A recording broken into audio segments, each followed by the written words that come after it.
Today we're going to consider putting our theory into practice. So to date you should have been considering reading around the subject, so around reflective practice, around reflective learning. There's a lot of information in Moodle on things and articles to read about reflection. What we're trying to do is to have a look at what the literature says about reflective learning, and that will be Gibbs or Kirkpatrick, and I'll show you a couple of other tools later on in this presentation.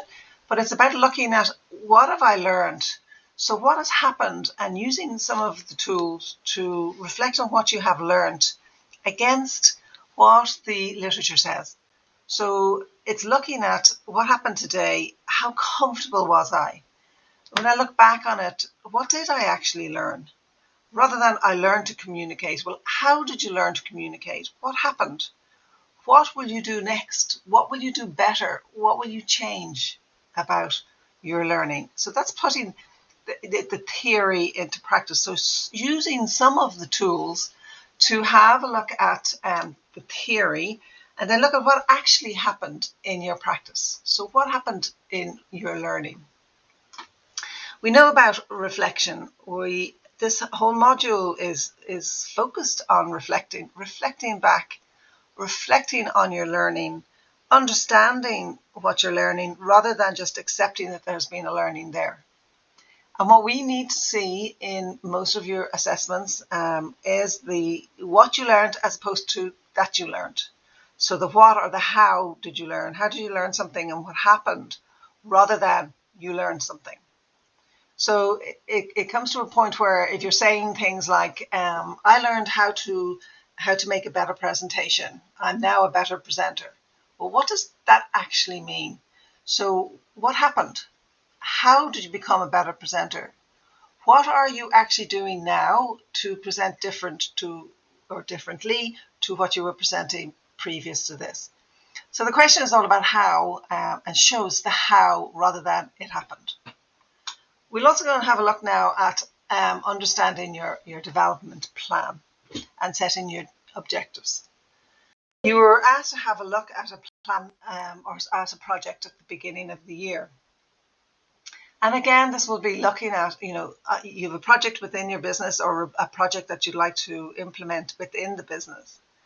And I would suggest maybe having a look at that with some SMART objectives around that. And there is a tool in Moodle about SMART objectives. So making sure that they're simple and measurable and achievable. So is your project plan, your development plan, is it simple?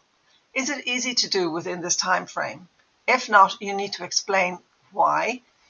We're not saying that you have to change your project, but it is about looking at it and explaining what happened.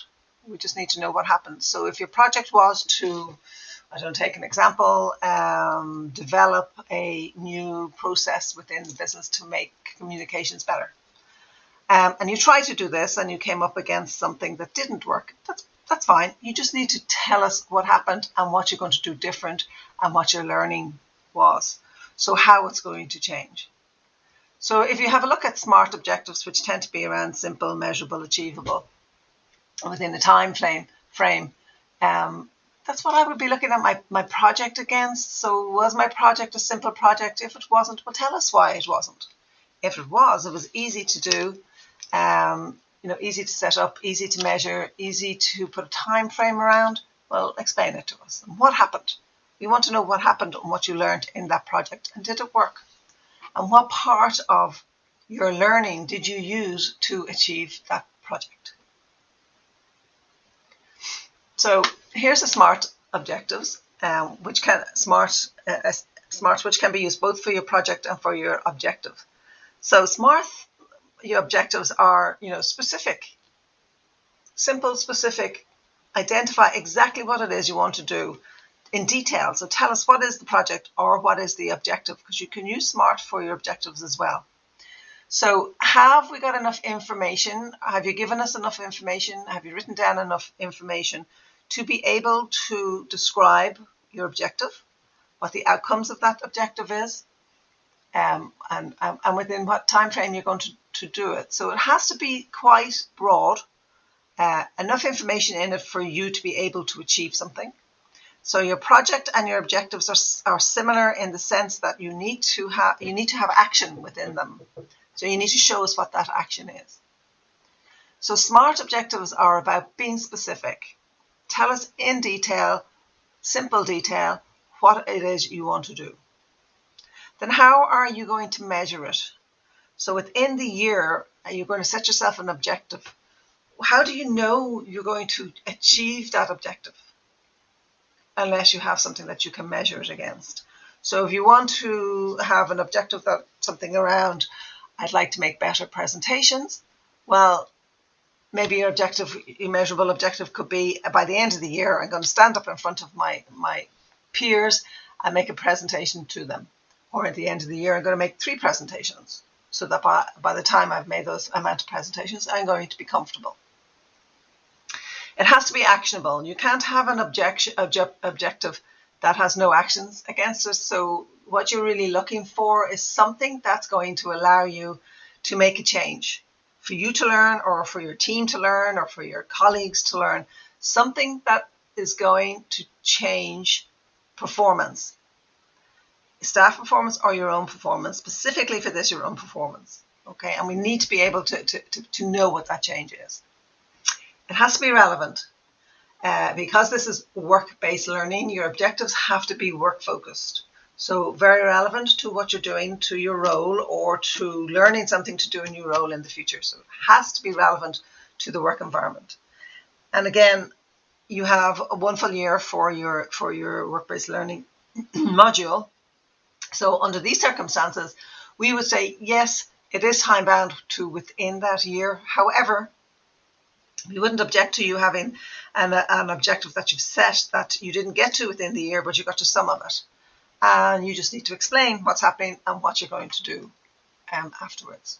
All perfectly fine. Under any circumstances, please feel free to talk to either the tutor, which would be your first point of contact about setting your objectives, or if you're struggling and need more information, certainly the module leader is there to help as well. You also have on the team, you have academic advisors that you can talk to, and you'll see in your timetable that they have a specific time to talk to you, or you can just email anybody and ask all of us, are we willing to have a conversation with you? So please feel free to do that for setting any of your objectives or your project plan. So putting the theory into practice, it's understanding what is theory saying and what's happening in practice, and looking at the gaps between the two, and what's the differences and what's happening. So it's putting those two together and describing it, and integrating your learning from all of your modules, not just from the work-based learning module, all of your modules, integrating all of the module learning into your work practice. And you can use all of the information in your work practice. So it's putting everything together, putting all of the theories together, and understanding the theories and how they work within your business. So you learn in your business from the theories, but that learning doesn't necessarily have to flow exactly the same way the theory flows.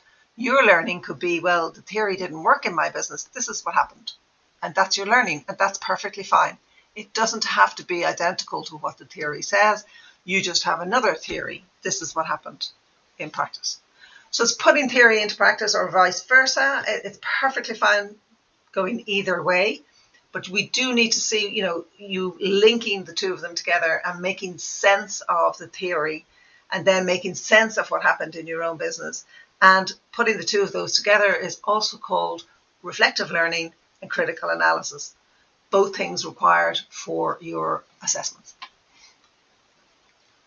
So, just having a look at Honey and Mumford's learning style, it's all about having, processes and procedures and experiences, and stepping back and reflecting or observing what's happening, and measuring them against the theories, and actually putting your own theory into practice and showing us what's happening, and having the experience of going through all of that and drawing out your own conclusions.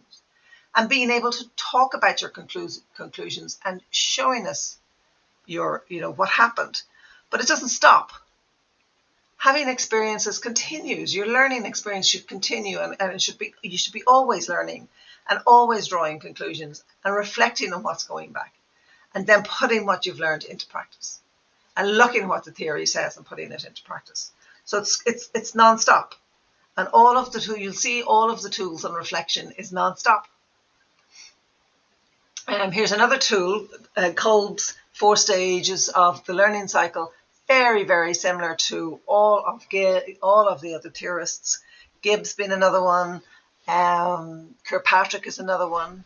And you can use any of these in your learning. Any of these tools are suitable for all of your assessments, should be quoted and shown in your assessments, because we need to see that you're actually learning and actually using the theory. These are the theory. So this is using the theory against the experience. So this is, Kolbe says, have the experience, reflect on it. What happened? Review. How am I feeling? Am I uncomfortable or am I comfortable? What did I learn? What can I do next? So if I've learned something or not, if I haven't learned, to go back and try and learn again. If I have learned, well, what am I going to do with that learning? Can I spread it out among my peers? Can I use it somewhere else? How can I learn more? So it's all about going back and then doing it all over again. That's another theorist that you can use. Here's another one, the Colebrook Centre for Evidence and Implementation. Again, similar things. What was the project? What was the theory, the need, the problem? In your case, what was the project? What was the issue you're trying to address? So what was your objective? What was the sources? What are the key stakeholders? How much money did you need, or did you not need? Whatever, you didn't need any resources, or did you need more people to help you? What was it? What happened? What was done to address the need and make sure the change happened? Then once you had gone through your activities, then you start talking about how it happened, what was the understanding, what did I think, what did I feel, and then what happened? What changes resulted from it? So you'll start to see by now, when you look at all of these theories or these tools, that they're all very similar, saying the same thing. So all getting together and understanding that you have to have an outcome as well as an input at the end. So once you put the input in, what actually happened and what are you going to do to change your behaviour for the future? Here's another one. This is from the University of the West of England, in Bristol, and exactly the same thing. You can use any of these tools. I won't go through this one again because it's exactly the same thing as said before. It's just looking at, this is an example of how they would just looked at what happened, what went well, what were the aims of the project, who was involved in it, what was my role in it. So you just talk about what happened, what was your role, what skills did you need, what skill had you, what skills could you have given to other people. And then you talk about what went well, what didn't go so well, what can I change, what did I learn, what do we do better. So same thing. So you'll see these are all starting to link together. So when you start thinking about this and you start putting your objectives together and your project plan together, you need to start thinking about, and perhaps talking to your tutor, Wendy, about, well, do I need training needs? What do I need to learn? Does there have to be a training need that comes from outside the company? Can I learn my training internally from the theory, from books, from articles, from what other people learned and are teaching online, or from us? This is all about training. And again, it's back to what went well, what didn't.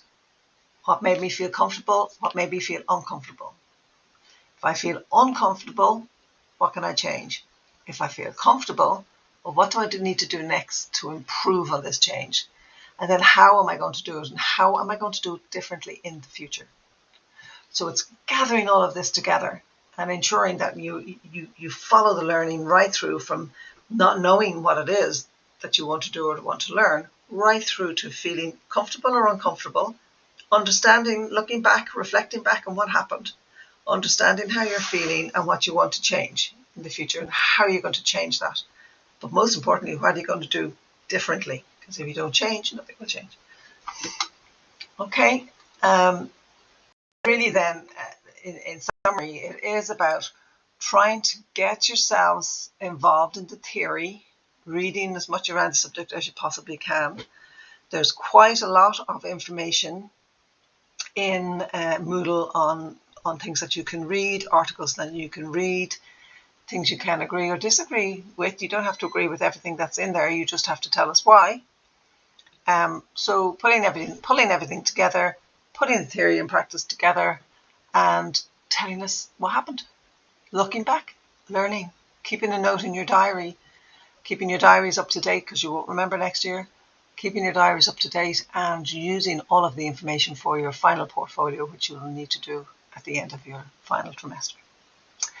So that's about putting theory and practice together, or learning how to learn. It is again about reflective learning, which we will consistently talk about throughout the module. If you have any questions, please let me know. Happy to have a chat. Thank you.